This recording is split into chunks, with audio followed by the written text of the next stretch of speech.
Making customers happy is a serious priority for us, so when one of our happy customers writes to tell us about a job well done, we love sharing that.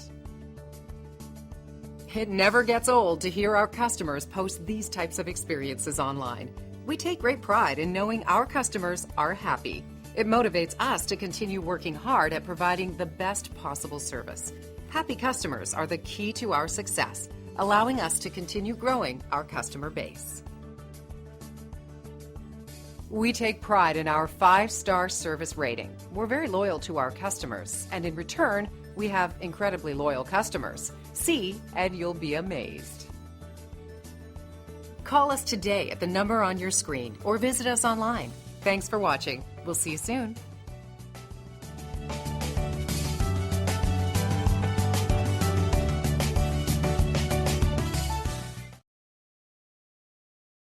The heating and cooling systems of your home are likewise known as its AC equipment.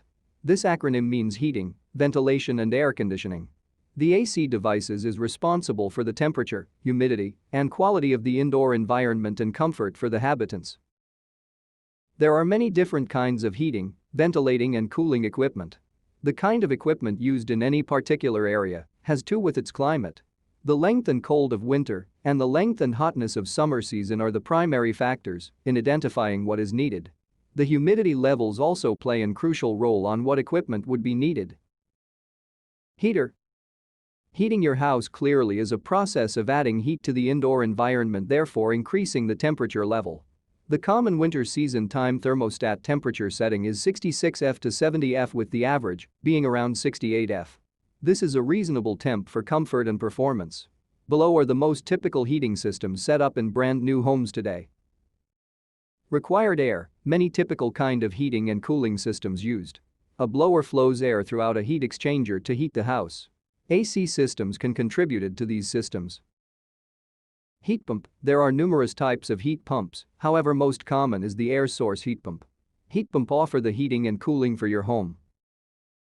Hydronic. Water is warmed by a boiler and flowed through radiators located in the house. Radiant. Water is warmed by a boiler and circulated through tubing located in floorings, walls, or ceilings to warm those surface areas, which in turn heats the area by radiation. Geothermal. A heat pump that uses the ground or water for its heat source. It serves your heating and cooling requirements in one system.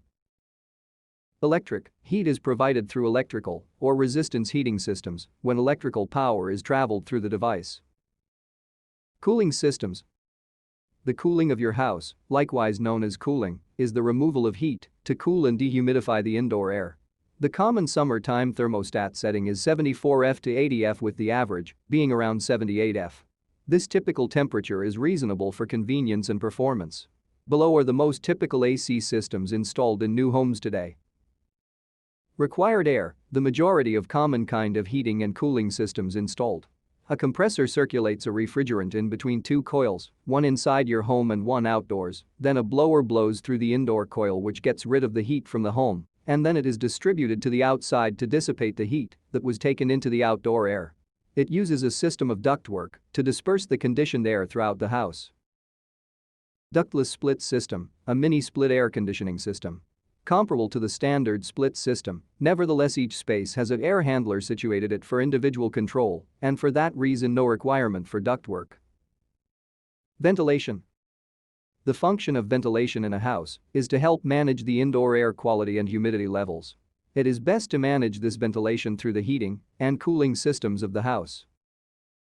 Bathroom and kitchens have ventilation systems for elimination of odors and wetness. If these are ducted through unconditioned locations, attic, crawl space, they should be insulated to prevent condensation from forming. Clothes dryers are another form of ventilation, where the wetness is vented to the exterior. This ducting needs to be made of metal pipe for appropriate fire protection, and its joints are to be only taped together. High-quality aluminum tape is finest, as screws will collect lint and eventually block the duct.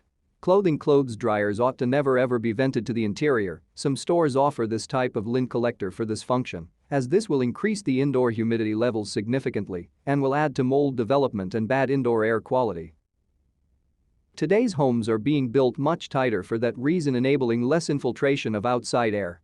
The air currency exchange rate, outdoor air that leakages into the home, of newer houses, is much lower than older homes, therefore the indoor air can become stagnant and unhealthy if absolutely nothing is done to increase this air currency exchange rate.